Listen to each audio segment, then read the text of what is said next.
اعوذ باللہ من الشیطان الرجیم بسم اللہ الرحمن الرحیم الحمد للہ رب العالمین والصلاة والسلام علی سید الانبیاء والمرسلین وعلی اہل بیتہ الطیبین الطاہرین وصحبہ المنتجبین۔ آج ماہ مبارک رمضان کی دوسری تاریخ ہے اور ہم انشاءاللہ قرآن کریم کے دوسرے پارے کا آغاز کرنے جا رہے ہیں، اور انشاءاللہ ان 2 گھنٹوں کے دوران کوشش کریں گے کہ اس دوسرے جز کو آج تمام کیا جائے۔ ترتیب ہماری وہی رہے گی، پہلے ہم انشاءاللہ تلاوت کریں گے چند آیات کی، اور اس کے بعد پھر انشاءاللہ ان کا ترجمہ اور مختصر جہاں پہ ضروری ہوگا وضاحت آپ کی خدمت میں عرض کریں گے۔ پہلے تلاوت اور اس کے بعد پھر ترجمہ اور وضاحت۔ صلوات پڑھیے محمد و آل محمد۔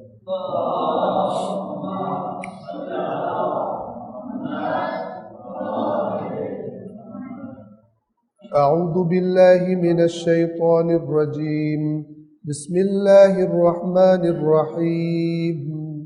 سيقول السفهاء من الناس ما ولاهم عن قبلتهم التي كانوا عليها قل لله المشرق والمغرب يهدي من يشاء إلى صراط مستقيم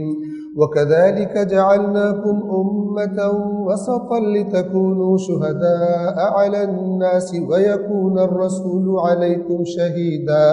وما جعلنا القبلة التي كنت عليها إلا لنعلم من يتبع الرسول ممن ينقلب على عقبيه وإن كانت لكبيرة إلا على الذين هدى الله وما كان الله ليضيع إيمانكم إن الله بالناس لرؤوف رحيم قد نرى تقلب وجهك في السماء فلنولينك قبلة ترضاها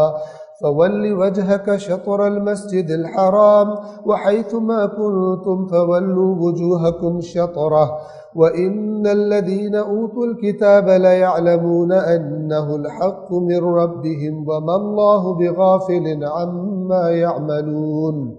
ولئن أتيت الذين أوتوا الكتاب بكل آية ما تبعوا قبلتك وما أنت بتابع قبلتهم وما بعضهم بتابع قبلة بعض ولئن اتبعت أهواءهم من بعد ما جاءك من العلم إنك إذا لمن الظالمين الذين آتيناهم الكتاب يعرفونه كما يعرفون أبناءهم وإن فريقا منهم ليكتمون الحق وهم يعلمون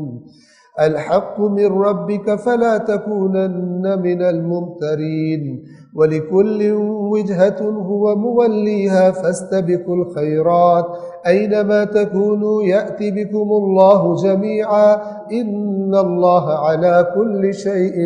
قدير ومن حيث خرجت فول وجهك شطر المسجد الحرام وإنه للحق من ربك وما الله بغافل عما تعملون ومن حيث خرجت فول وجهك شطر المسجد الحرام وحيث ما كنتم فولوا وجوهكم شطره لئلا يكون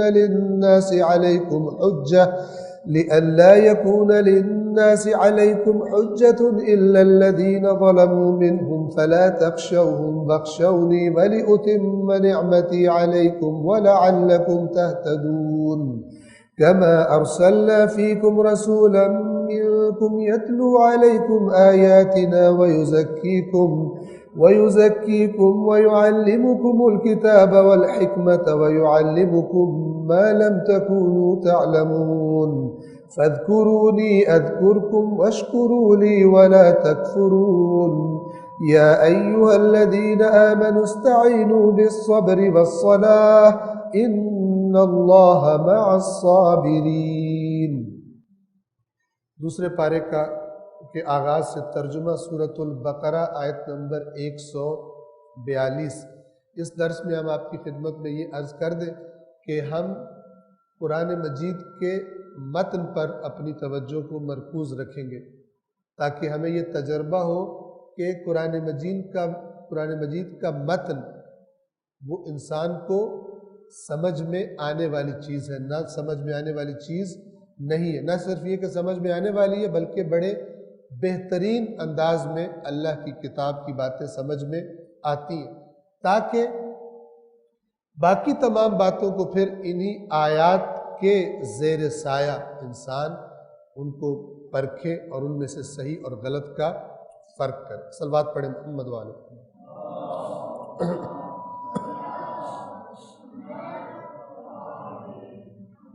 رحمان رحیم اللہ کے نام سے۔ اب یہ قبلہ کی تبدیلی کی آیات ہے۔ قبلہ تبدیل ہونے جا رہا ہے۔ لوگوں میں سے کم عقل لوگ ضرور کہیں گے جس قبلے کی طرف یہ رخ کرتے تھے اس سے انہیں کس چیز نے پھیر دیا؟ اے رسول کہہ دیجئے مشرق اور مغرب سب اللہ کے ہیں، اللہ جسے چاہتا ہے راہ راست کی طرف ہدایت کرتا ہے۔ یہودی جانتے تھے کہ حضرت ابراہیم کی ذریت کا پہلا قبلہ یہی کعبہ تھا، اور یہودیوں کو حتیٰ کہ یہ بھی پتہ تھا اپنی روایات سے اور اپنی کتابوں سے کہ جو اللہ کا آخری نبی آئے گا اس کی ایک نشانی یہ ہوگی کہ وہ دو قبلوں کی طرف رخ کر کے نماز پڑھے گا، یہ ان کو پتہ تھا۔ لیکن جب قبلہ کی تبدیلی کا حکم آیا تو کیونکہ بے ایمان تھے، اور بے ایمان بندہ یہ بے ایمانی اس کو ہمیشہ غلط طرف لے جاتی، تو بجائے یہ کہ اقرار کر لیتے کہ یہ تو ہمیں معلوم ہے کہ اس نبی نے دو قبلوں کی طرف رخ کر کے نماز پڑھنی ہے، لیکن اپنی بے ایمانی پر ڈٹے رہے۔ لہٰذا اللہ فرما رہے کہ یہ اے مسلمانوں جب قبلہ تبدیل کیا جائے گا تو یہ پروپیگنڈا کریں گے۔ یہ پروپیگنڈا کرنے والے در حقیقت خود بے عقل لوگ ہیں۔ سفہاء سفیہ کہتے ہیں کم عقل انسان۔ آپ کہہ دیں کہ مشرق و مغرب ہر طرف اللہ کی طرف، وہ جدھر حکم کرے ادھر منہ کرنا ہے، اور ہدایت یہ ہے کہ خدا کے حکم کی اطاعت کی جائے، اس کے مقابلے میں بہانے نہ بنائے جائے۔ آیت نمبر 143، اور اسی طرح ہم نے تمہیں امت وسط بنا دیا۔ امت وسط بنا دیا امت مسلمہ کو، کیا مطلب؟ کہ اب یہ آخری رسول ہے اور یہ جو شریعت لے کر آئے ہیں اب اس کے مطابق حق اور باطل پہچانا جائے گا۔ رسول اللہ کے بعد ائمہ اہل بیت اطہار، اور پھر امت رسول اللہ، یہ اب معیار ہے تا قیامت۔ کیوں؟ اس لیے کہ یہ سب رسول اللہ کو فالو کرتے، اصل معیار رسول اللہ ہے، اور رسول اللہ کے بعد مثلا ائمہ اہل بیت، اور اس کے بعد پھر یہ امت۔ قرآن مجید فرما رہے، توجہ کریں، کہ تم لوگوں کو ہم نے امت وسط، درمیانی امت، کہ جو نہ افراد کا شکار ہے نہ تفرید کا شکار۔ اب قیامت تک لوگ تمہیں دیکھ کر تم لوگ معیار ہوگے، اور جب قیامت آئے گی تو رسول اللہ بھی اللہ ان کو بلائے گا کہ وہ گواہی دیں گے کہ میں نے ان کو یہ دین پہنچایا تھا، اور جو باتیں لوگوں نے اپنے پاس سے گھڑی ہوں گی ان کا حق و باطل ہونا واضح ہو جائے گا۔ اسی طرح رسول اللہ کے بعد پھر مرتبہ ہے اہل بیت اطہار کا، وہ آ کر گواہی دیں گے کہ ہم نے یہ دین کس طرح ان کو پہنچایا تھا، اور انہوں نے کتنا مانا کتنا نہیں مانا، اور کتنی باتیں خود گھڑ کے ہماری طرف منسوب کر دیں۔ یہ قرآن بار بار اس کا تذکرہ فرماتا ہے کہ یہ قیامت کے دن ہر نبی اپنی امت پر گواہی دے گا،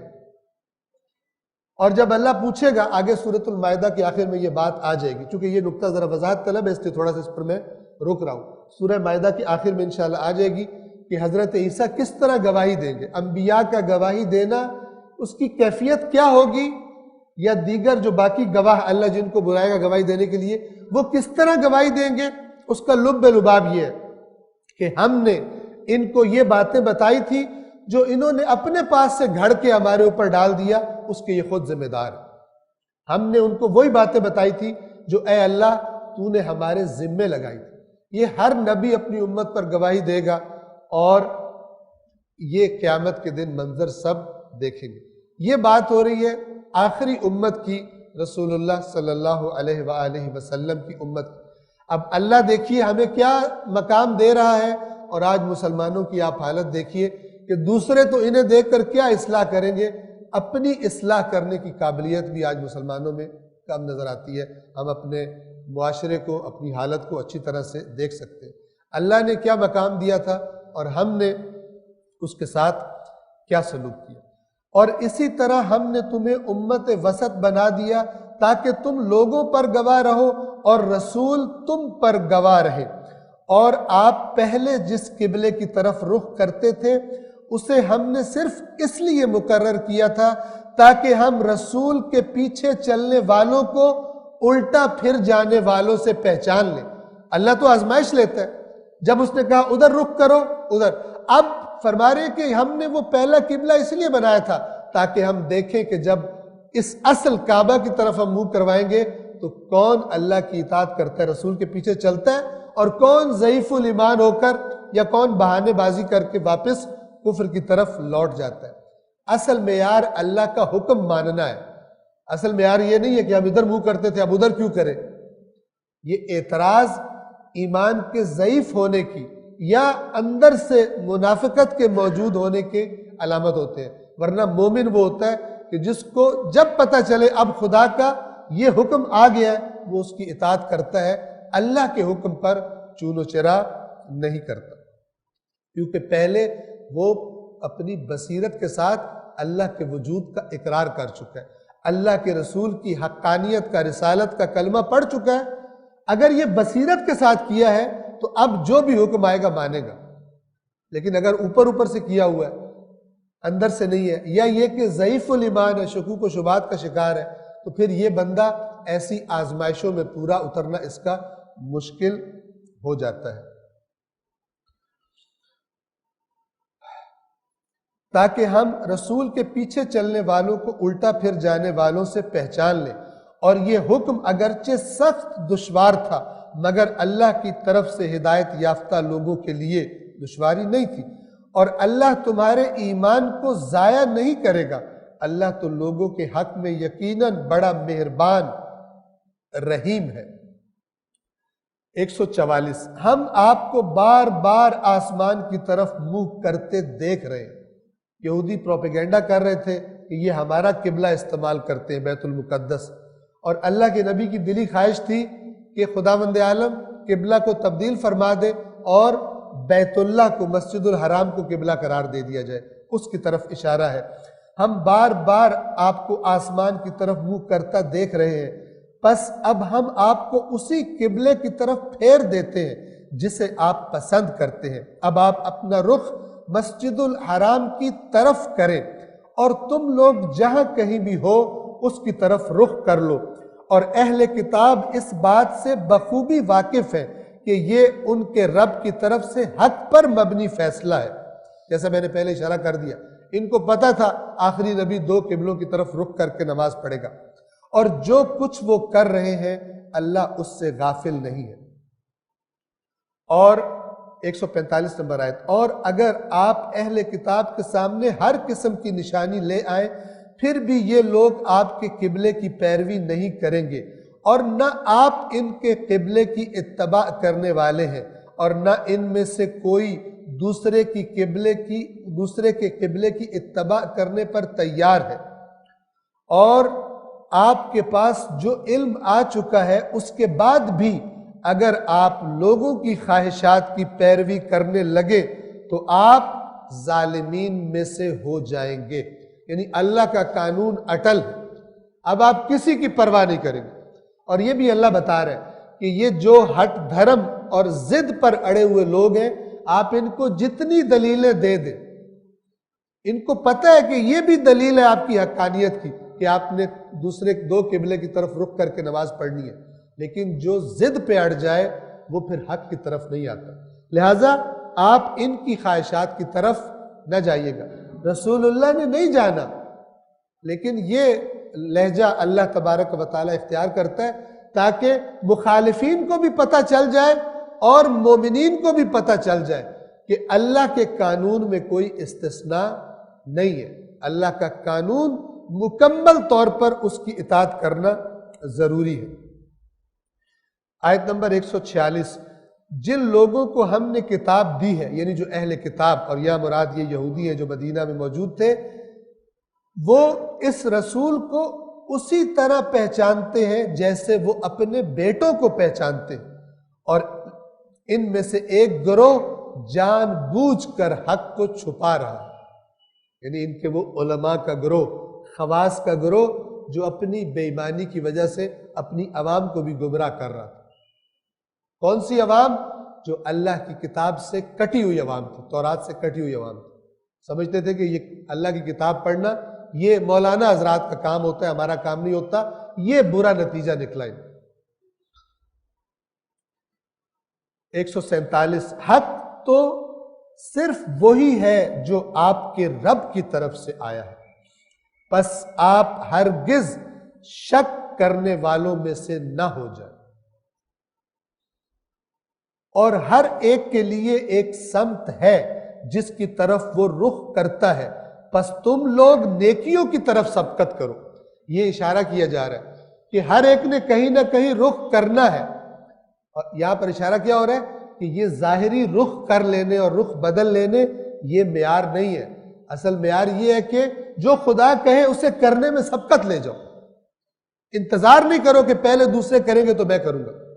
نیکیوں میں ایک دوسرے پر سبقت لے جاؤ، اور نیکی کیا ہے؟ جو بھی خدا کرنے کا حکم دے دے۔ اب خدا فرما رہا ہے کہ اگر تم یہ کام کرو، نیکیوں میں سبقت لے جانے کا مزاج اپنا لو، تو کیا ہوگا؟ تم جہاں کہیں بھی ہوگے اللہ تم سب کو اکٹھا کر دے گا۔ یقیناً اللہ ہر چیز پر قادر ہے۔ 149، اور آپ جہاں کہیں سے بھی نکلیں اپنا رخ مسجد الحرام کی طرف موڑ لیں، اور یہ یقیناً آپ کے رب کی طرف سے برحق ہے یہ بات، اور اللہ جو عمل تم کر رہے ہو اس سے غافل نہیں ہے۔ 150، اور آپ جہاں کہیں سے بھی نکلیں اپنا رخ مسجد الحرام کی طرف موڑ لیں، اور تم لوگ جہاں کہیں بھی ہو اپنا رخ اسی کعبے کی طرف کر لو، تاکہ ان میں سے یعنی اہل کتاب میں سے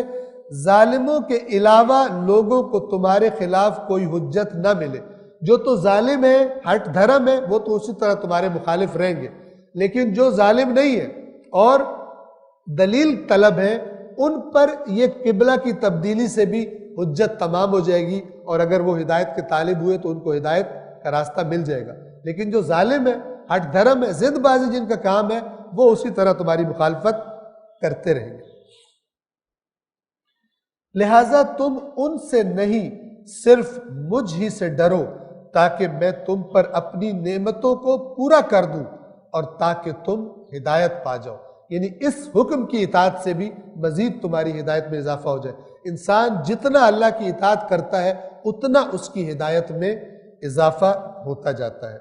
اور جتنا نافرمانی کرتا ہے اتنا گمراہی کے راستے پر نزدیک ہوتا چلا جاتا ہے۔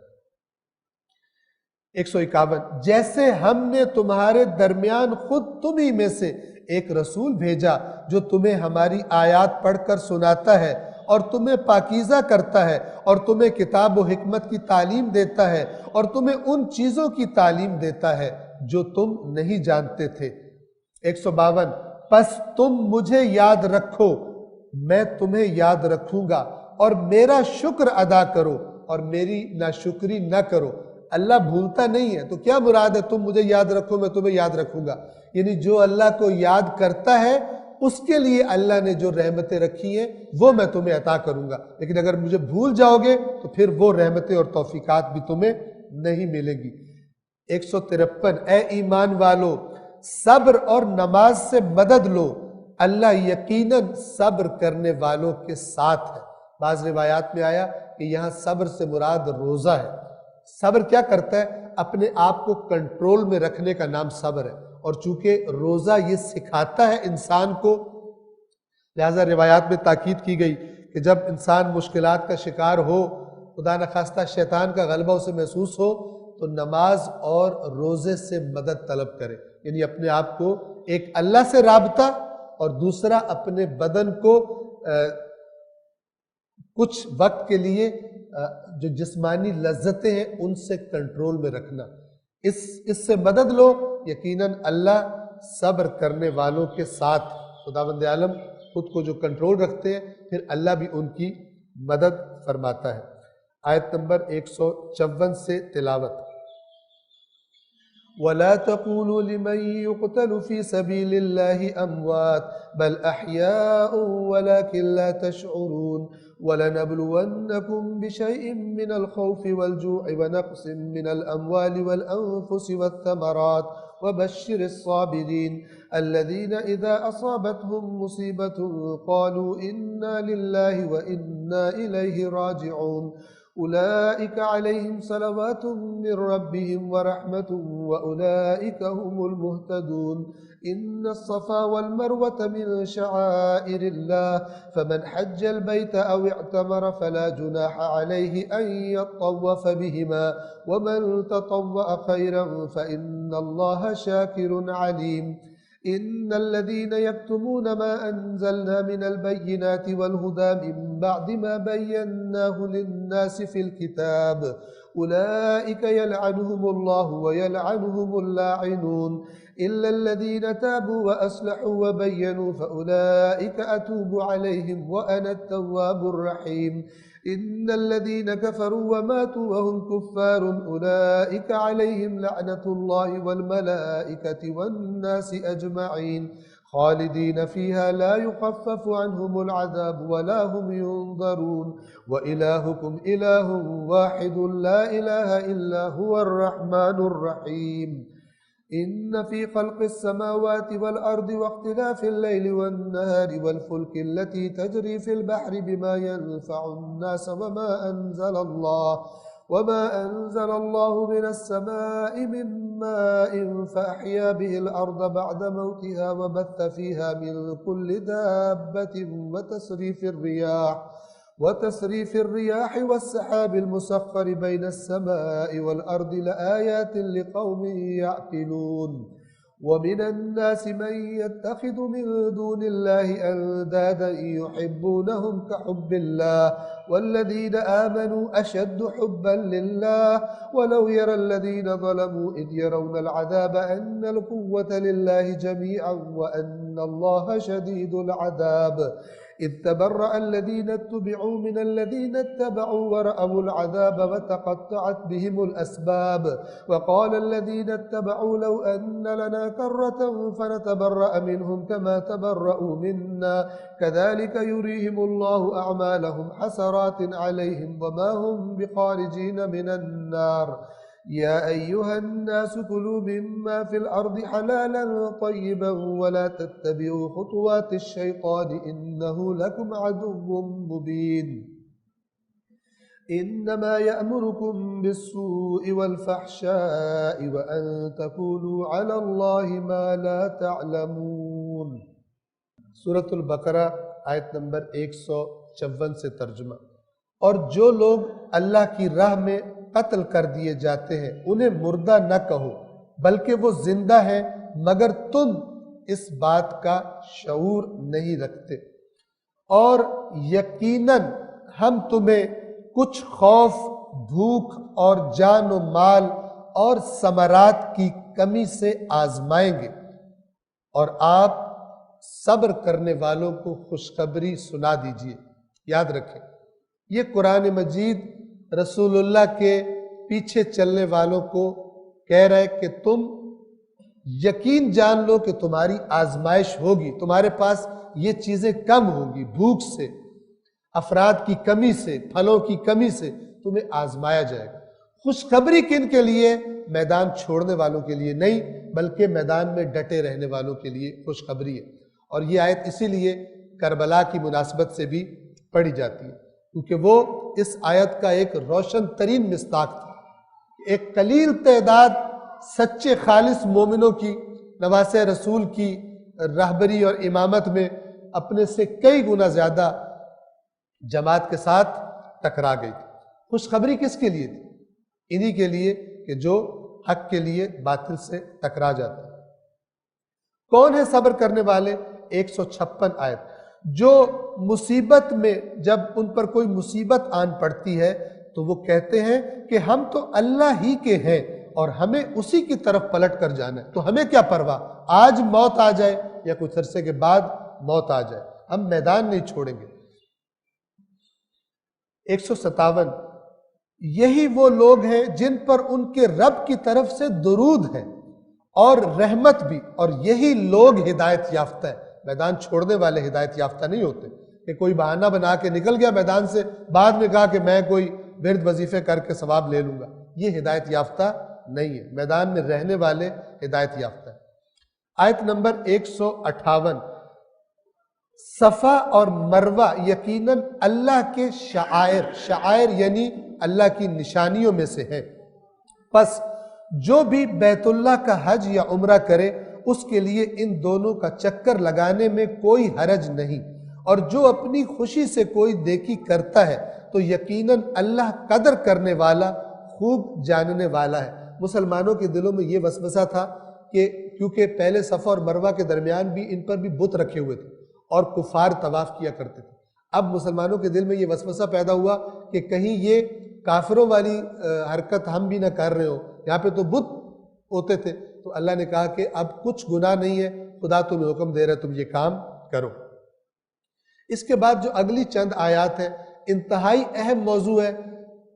بنیادی طور پر یہودی علماء جو دنیا کا مال کھانے کے لیے اللہ کی کتاب کھول کر اپنی عوام کو بیان نہیں کرتے تھے اور اس کے بدلے میں تحریف شدہ باتیں بیان کرتے تھے تاکہ لوگوں سے مال کھا سکے، ان اگلی آیت میں قرآن نے فیصلہ کر دیا ہے ان کے لیے بھی اور قیامت تک کے لیے، اگر کوئی دین بتانے والا اللہ کی کتاب کو صاف صاف کھول کر بیان نہ کرے تاکہ لوگ کہیں ناراض نہ ہو جائے اور لوگوں کو برا نہ لگے، اس کے لیے یہ آیات قیامت تک فائنل پیغام دے رہی ہے۔ 159 سے جو لوگ ہماری نازل کردہ واضح نشانیوں اور ہدایت کو چھپا لیتے ہیں باوجود اس کے کہ ہم نے کتاب میں انہیں لوگوں کے لیے کھول کر بیان کر دیا ہے، تو ایسے لوگوں پر اللہ اور دیگر لعنت کرنے والے سب لعنت کرتے ہیں۔ یعنی اتنا بڑا ان کا عہدہ ہے جو اللہ کا حق چھپا لے، لوگوں کو نہ بتائے کہ اللہ بھی لعنت کرتا ہے، اور چاہے جتنا بھی نیک بنا ہو ظاہری طور پر، اور سب لعنت والے اس پر لعنت کرتے ہیں۔ 160 سوائے ان لوگوں کے جو توبہ کر لیں، اور یہ نہیں کہ گھر بیٹھ کے توبہ کر لیں، اور اصلاح کریں۔ اور اصلاح کریں کا کیا مطلب ہے؟ فرمایا جو باتیں چھپاتے تھے انہیں بیان کریں، صاف صاف لوگوں کو بتائیں کہ ہم نے ابھی تک جو تم سے باتیں بتائی تھی غلط بتائی تھی، حق یہ ہے جو قرآن میں لکھا ہوا ہے، حق یہ ہے جو مثلا رسول، چونکہ یہ یہودیوں کے بارے میں علماء کے بارے میں آیات ہے کہ یہی رسول حق والا ہے۔ جب تک یہ اصلاح اور بیان نہ کر دیں، گھر بیٹھ کے توبہ کرنے سے اللہ ان کی توبہ قبول نہیں کرے گا۔ یاد رکھیے جس نے کوئی ایسا گناہ کیا ہے کہ معاشرے میں خرابی کر دی ہے، جب تک وہ لوگوں کو نہ بتائے کہ میں نے خرابی کر دی ہے، گھر بیٹھ کے اس کی توبہ قبول نہیں ہوتی کہ یا اللہ مجھے معاف کر۔ اب اگر توبہ قبول کروانی ہے تو جتنی پہلے بے ایمانی اور گندگی پھیلائی ہے اس کی صفائی کے لیے بھی اعلان کرو، تاکہ تمہیں پھر لوگ کہیں، یہ ہمت اپنے اندر پیدا کرو اپنے آپ کو بے آبرو کروانے کی، حق بتانے کے لیے، ورنہ گھر بیٹھ کے ایسے لوگوں کی توبہ قبول نہیں ہوتی جنہوں نے لوگوں کو گمراہ کیا ہو۔ البتہ جو لوگ توبہ کر لیں اور اصلاح کر لیں اور جو چھپاتے تھے اسے بیان کر دیں تو میں ان کی توبہ قبول کروں گا، اور میں تو بڑا توبہ قبول کرنے والا، رحم کرنے والا ہوں۔ یعنی جیسے ہی کوئی بندہ واپس آنے کی ٹھان لے، خدا کھلی آغوش سے اس بندے کو قبول کرتا ہے اور کہتا ہے میں بہت زیادہ توبہ قبول کرنے والا ہوں، لیکن شرط یہ کہ تم واپس آؤ۔ 161 بے شک جن لوگوں نے کفر اختیار کیا، اب یہاں پہ کفر سے مراد اوپر والی آیات کی روشنی میں جنہوں نے حق کو چھپایا، رسول اللہ کو نہیں مانا تو ان کی نشانیوں کو چھپائے رکھا، یہ کفر اختیار کرنا ہے، اور اسی حالت میں مر گئے۔ جن لوگوں نے کفر اختیار کیا اور اسی حالت میں مر گئے جبکہ وہ کفار تھے، تو ان پر اللہ کی اور فرشتوں کی اور تمام انسانوں کی لعنت ہے۔ وہ ہمیشہ اس میں رہیں گے، نہ ان کے عذاب میں کوئی کمی ہوگی اور نہ ہی انہیں کوئی مہلت دی جائے گی کہ دوبارہ دنیا میں آ کے اپنی اصلاح کریں۔ اب یہاں سے توحید کا تذکرہ شروع ہو رہا ہے، یعنی رسول اللہ کی نبوت اس سے موضوع ذرا پھر رہا ہے کس کی طرف؟ اللہ کی توحید کی طرف۔ اور یہ اہل کتاب سے بھی کہا جا رہا ہے کہ جس نے موسیٰ کو بھیجا تھا اسی نے اس رسول کو بھیجا ہے، تفریق نہ کرو، تمہارا معبود ایک معبود 163، اور تمہارا معبود ایک ہی معبود ہے، اس رحمان رحیم کے سوا کوئی معبود نہیں۔ اور کون ہے وہ؟ اب اس کی خلقت کی طرف غور کرنے کی دعوت دے رہی ہے آیت نمبر 164۔ یقیناً آسمانوں اور زمین کے خلق کیے جانے میں، رات اور دن کے آنے جانے میں، ان کشتیوں میں جو انسانوں کے لیے مفید چیزیں لے کر سمندروں میں چلتی ہیں، اور اس پانی میں جسے اللہ نے آسمانوں سے برسایا، پھر اس پانی سے زمین کو مردہ ہونے کے بعد دوبارہ زندہ کیا، اور اس میں ہر قسم کے جانداروں کو پھیلا دیا، اور ہواؤں کی گردش میں اور ان بادلوں میں جو آسمان اور زمین کے درمیان جکڑے ہوئے ہیں، عقل سے کام لینے والوں کے لیے نشانیاں ہیں۔ 165، اور لوگوں میں سے کچھ ایسے ہیں جو اللہ کے سوا دوسروں کو اس کا شریک مد مقابل قرار دیتے ہیں، کہتے ہیں یہ جیسا اللہ نے کیا ہے ویسا انہوں نے بھی کیا ہے، جیسا اللہ کر سکتا ہے ویسا یہ بھی کر سکتے ہیں، اللہ کے برابر اور شریک قرار دیتے ہیں۔ اور پھر توجہ فرمائیں، کیا قرآن کیا فرما رہا ہے؟ اور ان سے ایسی محبت کرتے ہیں جیسی محبت اللہ سے رکھنی چاہیے۔ خوب توجہ کے ساتھ سنیں، اور ایمان والے تو سب سے زیادہ اللہ ہی سے محبت کرتے ہیں۔ یاد رکھیے، قرآن کے فیصلے کے مطابق تمام ہستیوں سے بڑھ کر ہمارے دل میں محبت کس کی ہونی چاہیے؟ اللہ کی ہونی چاہیے، رسول اللہ سے بڑھ کر، حضرت علی سے بڑھ کر، امام حسن و حسین، اہل بیت اطہار کی تمام ہستیوں سے بڑھ کر محبت، سب سے شدید محبت مومن کو کس کے ساتھ ہوتی ہے؟ اللہ کے ساتھ ہوتی ہے۔ اگر کسی کو اللہ سے زیادہ محبت ہوگی رسول اللہ سے، اس کی حالت خطرے میں۔ اگر کسی کوئی اللہ تعالیٰ سے زیادہ نرم اور رحمت والا سمجھ رہا ہے، کسی مقدس ہستی کو، اہل بیت کو زیادہ نرم دل سمجھتا ہے اللہ سے، اس کی توحید میں خرابی ہے۔ یہاں پر اپنی اصلاح کرنے کا موقع قرآن مجید کی آیات کی روشنی میں۔ قرآن کیا کہہ رہا ہے کہ وہ لوگ دیگر ہستیوں کو اللہ کے برابر قرار دے دیتے ہیں، اور کس معاملے میں؟ یہاں پہ خاص طور پر ان سے اس طرح محبت کرتے ہیں۔ یاد رکھیے، اہل بیت نے یہی تعلیم دی ہے جو قرآن کی تعلیم ہے، لیکن آج ہم بہت سارے لوگوں کو دیکھتے ہیں کہ اگر اللہ کا ذکر کیا جائے ان کو مزہ نہیں آتا، لیکن اگر مقدس ہستیوں کا ذکر کیا جائے ان کو بہت مزہ آتا ہے۔ یہ پرابلم ہے، یہ بیماری ہے، اس بیماری کا علاج کرنا ضروری ہے، اس لیے کہ جس سے محبت ہو اس کا ذکر سننے میں تو لذت آتی ہے۔ اور قرآن یہ کہہ رہا ہے کہ ایمان والے سب سے زیادہ اشد حبا للہ۔ یہ